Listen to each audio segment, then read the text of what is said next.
Welcome to What If Africans, the channel that explores the untold stories of Africans and discusses hypothetical scenarios that could have changed the course of history. In today's episode, we'll be exploring the potential consequences of a world where NATO did not invade Libya. But before we dive into that, let's take a look at the Libya that existed before the NATO intervention. Muammar Gaddafi came to power in Libya in 1969 through a coup d'etat that overthrew the monarchy. He then established a socialist government with a mixed economy which nationalized many of the country's industries, including oil, and invested in social welfare programs such as free healthcare and education. This led to a significant improvement in the living standards of many Libyans, especially those in rural areas. Under Gaddafi's rule, Libya also became a leader in the Pan-African movement, advocating for African unity and economic independence from the West. He founded the African Union and pushed for a common African currency and military force. Gaddafi was seen by many as a hero in Africa, and his ideas inspired many across the continent. Gaddafi's rule was not without its challenges from the West. He was demonized by the USA and referred to as a member of the Axis of Evil. As in every country, there were human rights abuses in Libya as well.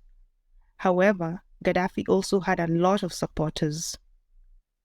In 2011, a wave of protests and uprisings swept across the Middle East and North Africa, collectively known as the Arab Spring. Libya was not immune to this unrest, and protests against Gaddafi's government began in February of that year. The protests soon turned violent, with rebels taking up arms against the government. The NATO-led intervention in Libya began in March 2011, with a no-fly zone established over the country to protect civilians. This quickly escalated to airstrikes against Gaddafi's forces and an arms embargo on the government. The intervention was justified by the UN Security Council Resolution 1973, which authorized member states to take all necessary measures to protect civilians in Libya. After months of fighting, Gaddafi was captured by rebel forces in October 2011. The country then descended into chaos, with rival factions vying for control. The central government collapsed, and militias and armed groups took over various parts of the country. The open slave market emerged in this vacuum of law and order, with migrants and refugees being bought and sold in public markets. The violence and instability that followed the invasion led to the displacement of hundreds of thousands of Libyans. Many were forced to flee their homes and seek refuge in other parts of the country or abroad. This had a profound impact on the lives of ordinary Libyans who had been unable to return to their homes and communities.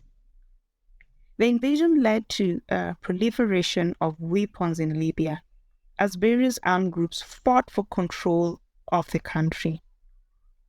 This created a dangerous and volatile environment where weapons became readily available and conflict is always a possibility. The arms trade also fueled conflicts in other parts of Africa, as weapons were smuggled across borders. Libya became a breeding ground for terrorist groups, including the Islamic State and Al-Qaeda. These groups have taken advantage of the instability in the country to establish a foothold and carry out attacks. The threat of terrorism did not only affect Libya, but also the wider region as neighboring countries became at risk.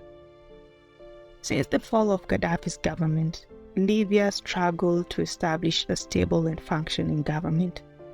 The country has been plagued by political infighting and divisions, with various groups vying for power.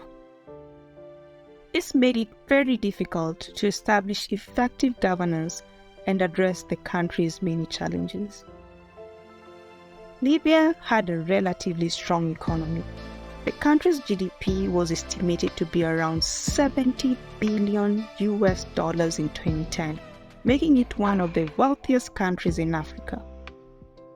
Libya's economy was heavily dependent on its oil reserves, which were among the largest in the world. However, the government invested heavily in infrastructure and social programs, which helped to diversify the economy and improve the standard of living for many Libyans. However, after the invasion, Libya's economy suffered a significant decline. The oil industry, which is critical to the Libyan economy, was disrupted by the conflict, leading to a decline in oil production and revenues. The ongoing conflict and political instability have also deterred foreign investment, further hindering the country's economic recovery. As a result of these factors, Libya's GDP has fallen sharply since the invasion. In 2020, Libya's GDP was estimated to be around $50 billion, a significant drop from its pre-invasion levels. The decline in GDP has had a profound impact on the lives of ordinary Libyans, who have seen their standard of living decline as a result. The country has struggled to provide basic services such as healthcare and education, and many Libyans are living in poverty. The NATO-led invasion of Libya was a tragic event that undermined Gaddafi's vision and contributed to the destabilization of the country. The effects of the conflict have been felt not only by the Libyan people, but also by Africans as a whole. It's important to recognize that the current situation in Libya could have been very different if NATO had not intervened, and the complexities of the conflict highlight the need for an announced and informed approach to foreign policy in Africa.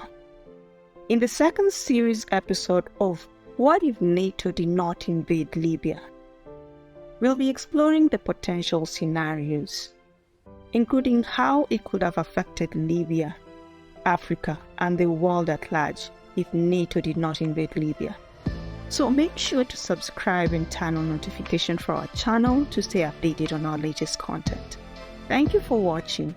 Make sure you share and like. See you next time on What If Africans.